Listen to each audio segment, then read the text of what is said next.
Kibor ka Alpha English High Secondary School nong po haka artarik unai lar aja arpuar klaploy ka program bakerpang banai buromi gnoi kai baro jong kanik school ka blalong ru shibanta ka Rakhe ka Teachers Day jong kasnam aja arpuar ya kanik Rakhe laplong aplau jong kanik school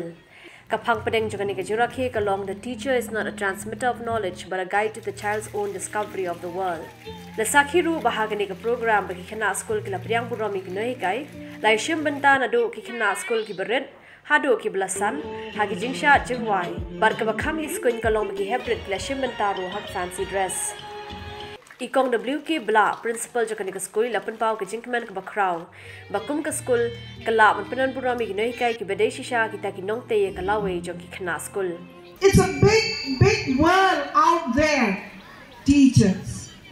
and our students are so lost. This is not their only world. Their home and their school is not the only world. We are preparing our children for the world outside. And that is why we cannot only transmit the knowledge that we have from the books and from whatever we have in our brains. We should also be, and in fact, more so, as a guide, a mentor, and a supporter and counselor. Kum ka khledu jong ka school ila ai khublei kerpang ru ibaro ki noi kai ki khna puli bar ki kemi ki khpa ki bla la pen iphu iphing ya kani sri. No matter where we go, every time we look back at this road,